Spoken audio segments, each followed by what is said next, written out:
వచ్చినట్టుందే, పద వెళ్ళి అడుగుదాం. అయ్యగారు మిమ్మల్నే. ఒక నిమిషం రండి. మిమ్మల్నే రండి.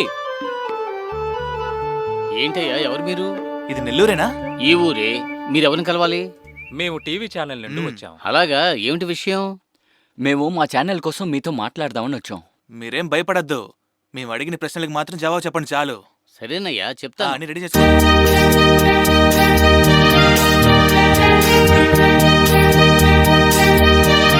ఏంటయ్యా సుబ్రహ్మణ్యం, అందరూ కొత్తగా ఉన్నారు. ఎవరు వీళ్ళు? టీవీ వాళ్ళు ఏదో అడగాలని వచ్చారు. నమస్తే పెద్దాయనా. నమస్కారం. మేమందరం మీ ఊర్లో ఉన్న వారిని ఇంటర్వ్యూ చేయడానికి వచ్చాము. తీసుకోండి తీసుకోండి, బాగా తీసుకోండి. అలా అయితే మేము అడిగేదానికి జవాబు చెప్తారా? ఒక నిమిషం, నువ్వు అటు వెళ్ళమ్మా. అమ్మా రెడీ అమ్మా? Okay ready. Camera rolling. చెప్పండి అయ్యా, మీ పేరేంటి? నా పేరు సుబ్రమణి. ఈ నెల్లూరు అనే పేరు అసలు మీ ఊరికి ఎలా వచ్చిందో చెప్పండి. మా ఊరు కట్టుబాట్లు, మా ఊరి వాళ్ళను చూసి ప్రభుత్వమే మా ఊరిని ఆదర్శ గ్రామంగా ప్రకటించారు తమ్ముడు. మీ ఊర్లో ఎవరు తాగరంట, నిజమేనా? నిజమేనమ్మా. అది మాత్రమే కాదు, తాగాలనే ఆలోచన మీకు ఉన్నట్టయితే ఈ ఊరు వదిలి మీరు అసలు బయటికి వెళ్ళలేరు. ఓకే, చాలా ఆశ్చర్యంగా ఉంది. అవును, మీ ఊర్లో ఎన్ని ఇల్లులు ఉన్నాయి? సుమారు 400 ఇళ్లు ఉన్నాయి. ఇక్కడ ప్రజలు ఎంతమంది ఉంటారు? ముసలి వాళ్ళు, ఆడవాళ్ళు, మగవాళ్ళు, పిల్లలు అందరూ కలిపి దాదాపు 2000 మంది ఉండొచ్చు. అసలు మీ ఊర్లో తాగుడిని మొత్తం రద్దు చేయడానికి కారణం ఏంటో చెప్పండి. అయ్యో, అది ఒక పెద్ద కథ అయ్యా. అది చెబితే మీరసలు నమ్మనే నమ్మరు. మా తాతల కాలంలో అసలు ఎవ్వరూ తాగనే తాగరట. ఆ కాలంలో ప్రకృతి పరంగా లభించిన పంటలు, కాయలు, పళ్ళు అన్నీ తిని మనుషులకు ఎటువంటి వ్యాధి రాలేదట. ఎండలు, వానలు అన్ని కాలానికి అనుగుణంగా వచ్చేవట. మనుషులు కూడా అంతే, ఎటువంటి ఈర్ష్యాద్వేషాలు లేకుండా, ఎవరిని మోసం చెయ్యకుండా అందరూ ఐకమత్యంగా కలిసిమెలిసి జీవించేవారట. మా తాతల కాలం అయిపోయి మా నాన్నల కాలం వచ్చేటప్పటికి ఈ కళ్ళు, సారాయిలు వచ్చి అందర్నీ నాశనం చేశాయి. అదెలా వచ్చిందండి? ఎవరు తీసుకొచ్చారు? ఏ దుర్మార్గుడు దాన్ని తీసుకొచ్చాడో తెలియదయ్యా. ప్రతి ఒక్కరూ దొంగతనంగా తాగడం మొదలుపెట్టారు. ఎందుకు దొంగతనంగా తాగారు? ఎవరికీ తెలియకూడదనే అంత గౌరవంగా బ్రతుకుతూ ఉండేవారు. అలా ఉండేవారు ఈ ఊరి వాళ్ళు. మీరు చెప్పేది వింటుంటే చాలా ఆశ్చర్యంగా ఉందే. మా నాన్నగారు నాకు చెప్పిన విషయాన్ని నేను మీకు చెబుతున్నాను, అంతే తమ్ముడు. సరే, తర్వాత? ఆ తర్వాత నేను చిన్నతనంలో ఉన్నప్పుడు నాకు అంతగా జ్ఞానం లేదు. ఒకరోజు మా నాన్నగారు సారా తాగి ఇంటికి వచ్చారు.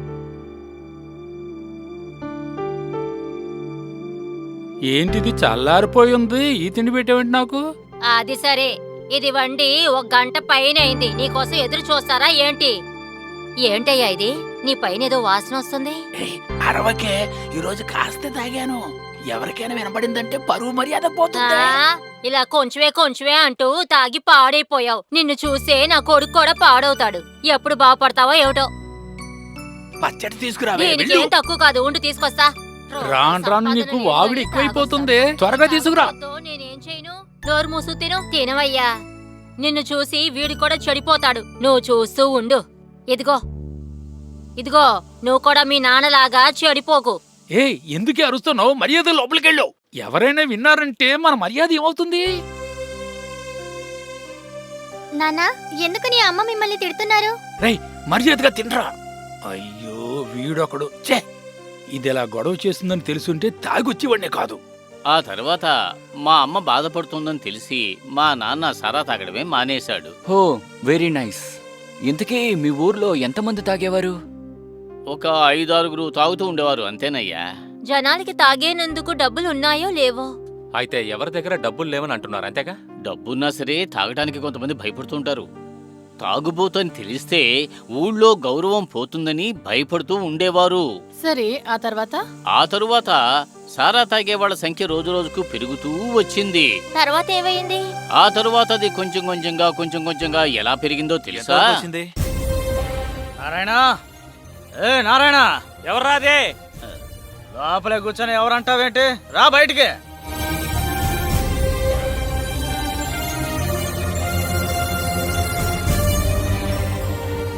రే నిద్ర మొహవాడా, ఏంట్రా తాగుబోతు మొహవాడా? తాగొచ్చి నువ్వు నా పేరు అడుగుతావా? ఏ ఎదవుతావు నేర్చుకుని ఇలాంటి తాగుడు నేర్చుకున్నావురా? ఏంట్రా నా ప్రాణం తీస్తున్నావు? ఏం లేదు, సారాయి కోసం చేసిన అప్పు నువ్వు ఎందుకు ఇంకా తీర్చలేదు? ఏం చెప్పని వస్తున్నావురా? వాడప్పు నేనెందుకురా తీర్చాలి? వాడేమైనా నాకు మావనా బావనా? ఆడప్పు కాదు, నన్ను నీ కొడుకనే కదా అనుకుంటున్నావు. బంధం మాత్రం కలుపుకుంటున్నావు. కొడుకు అప్పును మాత్రం తీర్చలేవా చెప్పు? థు, నువ్వు ఒక తండ్రివేనా?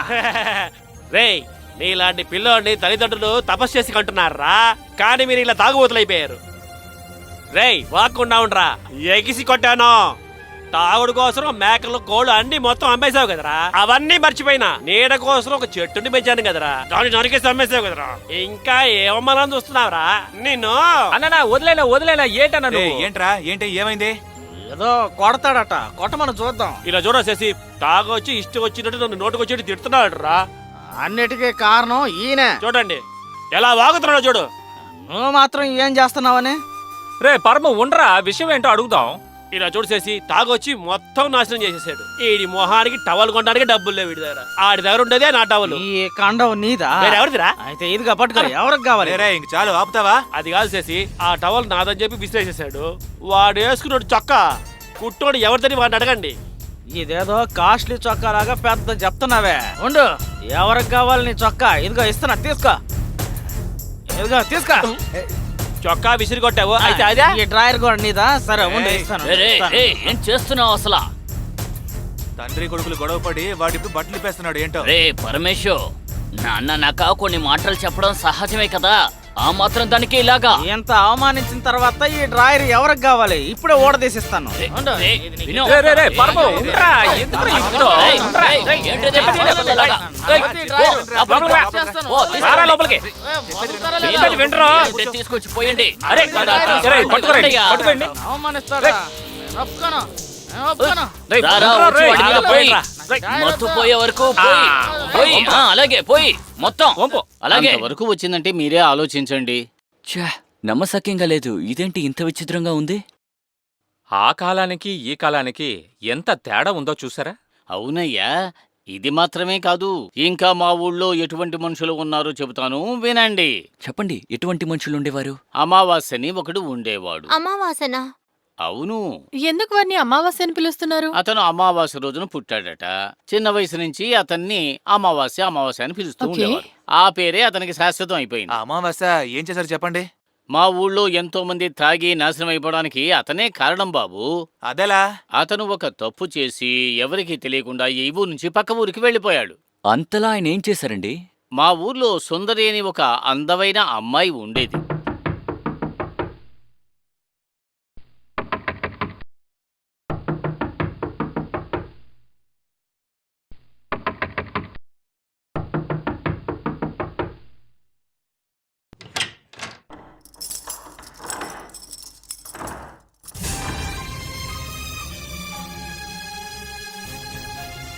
ఏంటి అమావాస్య ఈ సమయంలో వచ్చావు? ఏంటి విషయం? సమాచారం ఏమీ లేదు.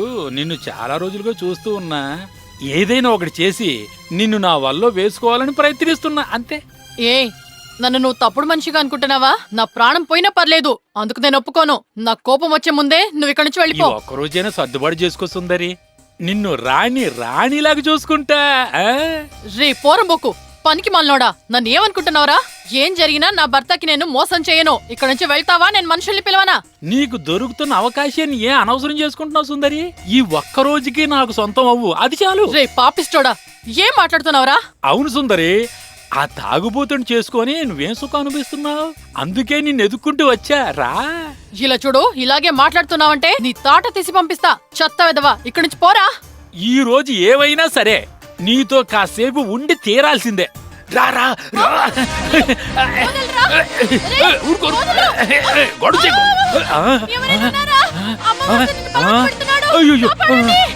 అయ్యో, దేవుడా, కొమ్మ మునిగేలాగుందే. ఎవరైనా రండి, నన్ను వచ్చి కాపాడండి. ఏమైందమ్మా? ఎందుకలా అరిచారు? ఆ అమావాస్య నన్ను పాడు చేయాలనుకున్నాడు. అవునా? ఎంత ధైర్యం వాడికి! ఈ రోజు వాడిని రానియండి, అయిపోయాడు అంతే. పదండి.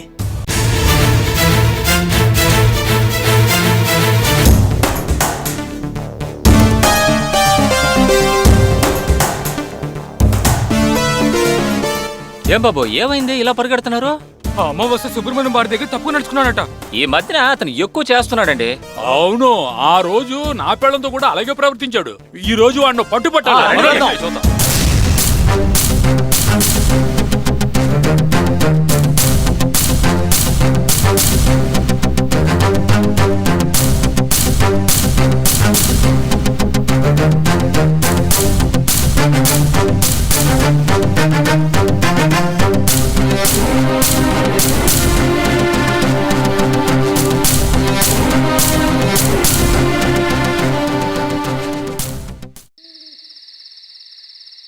ఏడయ్యా ఎక్కడికి వెళ్ళాడు? వాడు ఎటు వెళ్ళాడో తెలియడం లేదు కదయ్యా. చే మన దగ్గర నుంచి ఎస్కేప్ అయిపోయాడే. ఎక్కడికి వెళ్తాడు వాడు? తెల్లారో లోపు మన చేతికి చిక్కు తీరుతాడు.